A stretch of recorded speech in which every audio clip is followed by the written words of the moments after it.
Imagine it's a cold winter night in the year 1283. You've been walking for days, your boots soaked through, your cloak heavy with mud. At last, through the fog, you spot a faint orange glow on the horizon. Smoke curls from a timber roof. You've found shelter, a medieval inn, but inside you won't find the comfort you're hoping for. The first thing that hits you isn't warmth, it's the smell. A choking mix of smoke, sweat, and sour ale fills the air. The floor is covered with straw that hasn't been changed in weeks. Dogs scurry under tables, men argue over ale, and somewhere a lute plays off-key.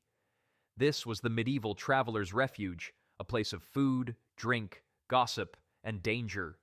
In the 13th century, inns stretched along the great roads of Europe, lifelines for merchants, soldiers, and pilgrims. Some were humble roadside houses, others stood like fortresses beside bridges or markets. They offered a roof and a fire, but little more. Security was scarce, comfort even rarer. Yet for those wandering the cold and muddy paths of the Middle Ages, an inn was a light in the darkness. The innkeeper was part cook, part brewer, part peacekeeper. He, or sometimes she, served hot stew to a roomful of travelers, strangers who might never meet again. That stew could be anything: yesterday's meat, a few onions, and a ladle of ale to stretch it. Bread was coarse and tough, the beer often sour, and if you were lucky, you might get a slice of salted fish. Still, for a weary traveler who hadn't eaten all day, it was a small feast. 2 pennies might buy you a meal and a night by the fire, an expensive luxury for most peasants. When it came time to sleep, privacy vanished. Beds were shared, sometimes by complete strangers. It wasn't uncommon for a merchant, a monk, and a soldier to lie side by side, wrapped in thin wool blankets crawling with fleas. If you were lucky, you might find a corner in the loft, away from the noise of drunken songs and clattering mugs. If you were unlucky, you'd wake to find your coin purse missing, or worse, your horse stolen. But inns were more than just places to eat and sleep. They were the crossroads of the medieval world. Here, news traveled faster than any messenger could ride. Rumors of war, the death of a king, or the price of grain spread from one mouth to another, carried down every road in Europe. Around the hearth, strangers became storytellers. A knight spoke of battle. A pilgrim shared a vision.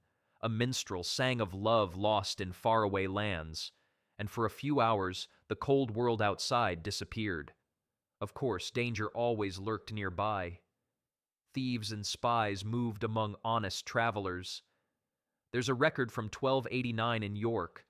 One knight's armor stolen while he slept, the innkeeper forced by law to pay for it. In some towns, laws were written to punish innkeepers who robbed their guests, a hint of just how common such crimes were. Yet, despite all the risk, these inns were vital. They kept trade routes alive, fed the hungry, and offered humanity in a world that could be cruel and lonely. Think about it. Today, we complain if the hotel Wi-Fi is slow or the bed is too firm.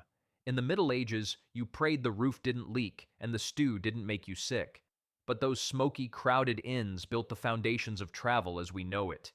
They were the heartbeats of medieval civilization, small islands of light and noise in a dark, uncertain world. So next time you step into a clean, bright hotel room, take a moment to imagine a night at a medieval inn. The flicker of a single candle, the laughter of weary travelers, the creak of the door as another soul stumbles in from the cold. Would you survive a night there? Or would you take your chances sleeping under the stars?